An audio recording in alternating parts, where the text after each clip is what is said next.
नमस्कार शिक्षक बंधू आणि भगिनींनो, खरी आणि विश्वसनीय माहिती पाहण्यासाठी आपल्या सारथी एज्युकेशन मराठी चॅनलला सबस्क्राईब करा. सारथी एज्युकेशन मराठी चॅनलमध्ये आपलं हार्दिक स्वागत.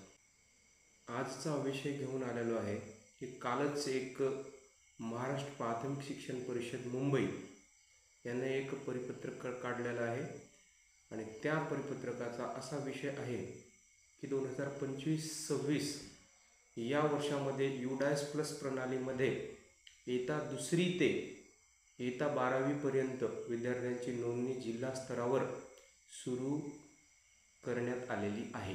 तर शिक्षक बांधवांनो, लक्षात घ्या, आपल्याला माहितीच आहे की सरल आणि UDAS+ हे 2 पोर्टल आपल्याकडे अवेलेबल होते, पण आताच पाठीमागे दोन्ही पोर्टल एका जागीच मर्ज करण्यात आले.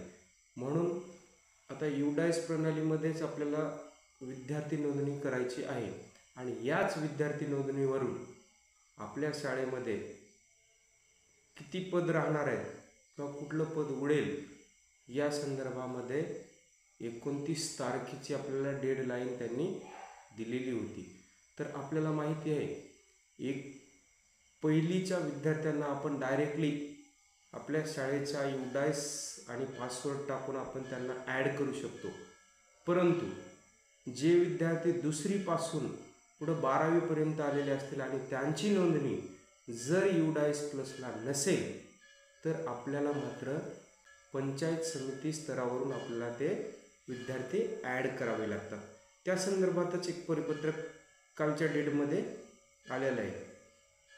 तर त्याचा असा विषय आहे, उपरोक्त संदर्भीय विषयानं केंद्र शासनाकडे इयत्ता 2री ते इयत्ता 12वीपर्यंत समाविष्ट नसलेल्या विद्यार्थ्यांची माहिती ॲड करण्यासाठी ही सुविधा मिळवण्याकरिता विनंती करण्यात आली आहे.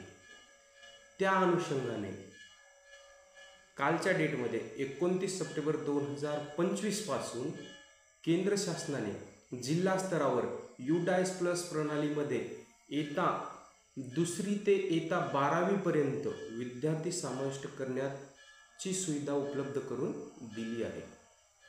तर सदरील सुविधा ही 17 ऑक्टोबर 2025 पर्यंत जिल्ह्याच्या लॉग इन मध्ये सुरू असणार आहे. त्यापूर्वी जिल्ह्यातील एकही विद्यार्थी UDAS+ प्रणालीच्या बाहेर राहणार नाही याची खात्री करून घेण्यात यावी. सोबत केंद्र शासनाकडून प्राप्त झालेल्या मार्गदर्शक सूचना उपलब्ध करून देण्यात येत आहे. या संदर्भात हे अशा प्रकारचं पत्र निघालेलं आहे आणि या पत्राद्वारे आपल्याला वेगवेगळे विद्यार्थी UDAS+ मध्ये ॲड करायचे आहेत.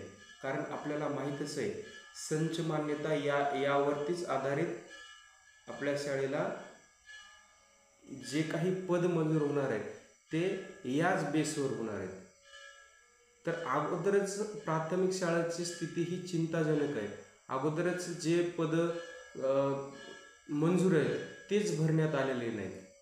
तर जे पद आता सध्या सुरक्षित करण्यासाठी आपल्याला ह्याद्वारे विद्यार्थ्याचे आधार व्हॅलिडेशन करणं गरजेचं आहे. आणि ह्याच संदर्भामध्ये जर 2री ते 12वीपर्यंत आपणास एखादा विद्यार्थी UDAS+ला जर ॲड करायचा असेल तर ते आपल्या शाळेच्या लॉग इनवरून करता येत नाही. त्यासाठी एक फॉर्म आहे, त्याचं नाव आहे SO2 फॉर्मच्या द्वारे आपल्याला 2री ते 12वीपर्यंतचा विद्यार्थी आपल्या UDAS+ला ॲड करता येतो. आणि दुसरा एक फॉर्म आहे SO3.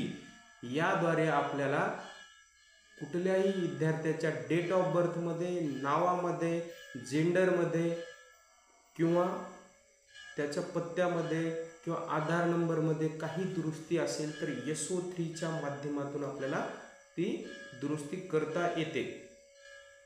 म्हणून सर्व शिक्षक बांधवांना आपण लवकरात लवकर 17 ऑक्टोबर 2025च्या अगोदर ही कार्यवाही पूर्ण करावी, जेणेकरून आपलं पदही सुरक्षित राहतील आणि एखादं पद मिळण्याचीही शक्यता वाढू शकते. तर SO3 आणि SO2 हे फॉर्म मी डिस्क्रिप्शन, ज्याच्याकडे नसेल या व्हिडिओच्या डिस्क्रिप्शन बॉक्समध्ये याची लिंक देईल आणि ती लिंक तुम्ही डाउनलोड करून त्या लिंकद्वारे SO2 आणि SO3 फॉर्म हा घेऊन आपण पुढील कारवाई करावी. या संदर्भामध्ये काही प्रश्न आणि समस्या असतील तर मला कमेंट बॉक्समध्ये कळवा. जय हिंद.